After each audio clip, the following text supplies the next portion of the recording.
Alright, I've already shown people this gun in a previous video. Actually, I filmed it 2 minutes ago, but you won't know that unless I tell you. And the reason I bought this gun, I'm not real crazy about it, but the reason I bought it is because I want to refinish it. It is in some pretty rough shape. I don't know if you can see here, but let's see if we can get this to focus in.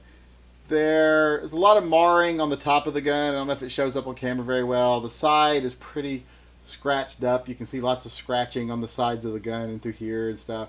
Just not really well taken care of. There's nicks and scrapes along the slide. The frame is just not very evenly cleaned up or anything. Just a lot of bad space on this gun. The back was really bad. There were a bunch of nicks in the back and it wasn't even. But because I'm a little bit crazy, I couldn't wait till I got this filmed, and I sat the other night and actually started fixing it in the chat before I realized, oops, I haven't done a before video yet.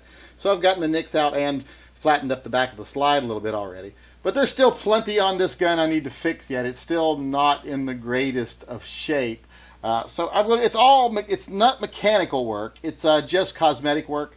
So I just wanted to show you the before here before I get it all prettied up. Okay, first thing I'm going to work on is the frame here. Now, I don't know if you can see it real well from the camera here, but you can see where the little front line there has been smashed down a little bit.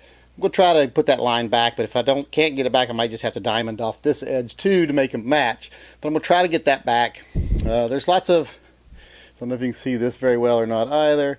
There's lots of nicks and scratches on the front, lots of dings right in here on the front strap. Some little dings underneath here. A little bit of damage on the back side here. So I'm going to take all that stuff out first. So I'm going to go get the grips off this and just start sanding it down, trying to reshape it a little bit. Okay, I'm making some progress here. I don't know if you can see right there or not, but I'm getting that edge back. That little ding is gone.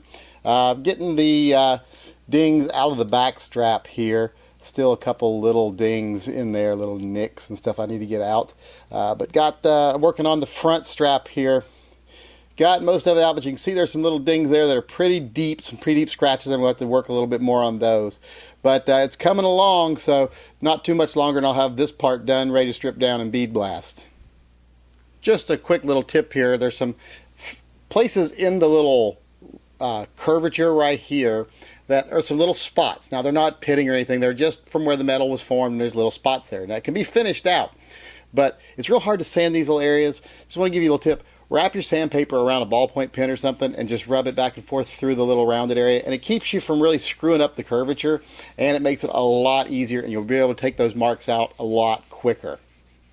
Okay, I don't know if you can see here real well. Let's see how well you can see, but the little, see if it focuses in, but the little line, the little edge is back right there. I've got the edge back into it so I don't have to round off the other one, and got a lot of the nicks out of the back here. I now have the nicks out of the front of the strap here. There were some deep ones there that took a little while to get out. But this thing is just about ready for bead blasting. Okay, now I'm starting on the slide. Just some things like some nicks like that right there. I don't know if you can see it or not, but there's a nick right there. Just some general scratches. I've already started sanding on it a little bit. Got to get the sights out. Got to really do some work to those because the dots are really worn and kind of crusty and nasty looking inside the dots. So I'm going to repaint those, re-blue the sights before I put them back on. Just got to get those off and then start sanding on the actual slide itself. Okay, I'm actually ready to start getting it put back together. I don't know if you can see the finish on the film here very well. I don't think it's film, but did it kind of a pearly finish. I decided not to go high polish on it or to go brushed. I wanted to do like a matte, like a pearlescent matte finish, kind of like they do on the Kimbers. Now the big trick is going to be to get it back together, because I have never seen, like, what the hell is that, or that, or this thing, or just any of these parts. What the hell are they? None of these are usually in a 1911, so I got no clue what these are. And the bad thing is, when I took the trigger assembly out, they all just kind of fell out. So I've got no real clue where they go yet. So I got to do a little research on how to put it back together, and hopefully I will be able to. Well, miracle of miracles, I have this thing back together. Now I am going to have to thank another channel. There's a channel called the Shooter's Channel. He had a video on how to put it back together. I'm so glad he did, because I did not pay attention when I took it apart. And if I hadn't found his video, it would have taken me a week to reverse engineer the parts in this gun. This thing was very complicated. When I found his instructions, boom, right back together. It took me literally like 5 minutes to put this back together. All these odd little parts. Seems to have gotten it right on the first time. If you hold the grip safety, it is cocking and it is firing. So seems like everything went back together right. But once again, the shooter's channel, I have him to thank for it. I'll even put a link in the description to his channel. But thankfully I found his video, or I would have been spending the next week reverse engineering this thing. Okay, now I've got the slide put back together. I got the sights put back on, got everything put back in it. It's a Series 80 1911 slide, so I didn't bother showing you how to put that back together because I'm sure everybody already knows how. So now all I got to do is put the gun together, put the grips on it, touch up the little holes here because I don't know if you can see there, but on the sights here, the paint has worn out of them, so I'm going to redo those. But then I will have it all back together. Okay, as I already said, I needed to paint in the sights again, the little white dots, because they were really worn, looking really nasty. I've already done them. You can see the front there, and there's the back. I just wanted to give a little word of advice. I know a lot of people will try to do these with paintbrushes, and you'll just spend all day cleaning paint off your rear sights if you do that. Just use a toothpick, drop it in the paint, dab it in the hole, wiggle it around, and then you've got your sight repainted, you've got your dots put back on, and you don't have a huge mess like you would if you used a paintbrush.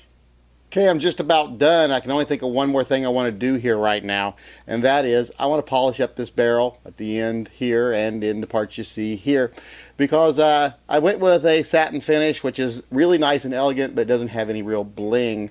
So I want to add a little bit of bling by polishing up the barrel.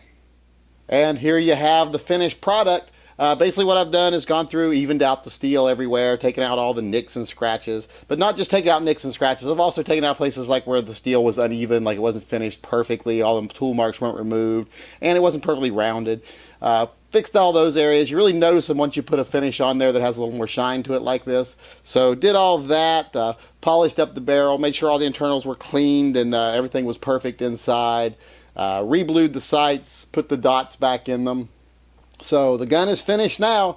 So now I just have to decide that now that it's finished, do I want to keep it? It's got some fingerprints on it now because my hands are dirty. So pardon my dirty hands, but refinishing guns is dirty business. But like I say, now all I've got left to do is to decide if I'm going to keep it or trade it off and get something else to fix up.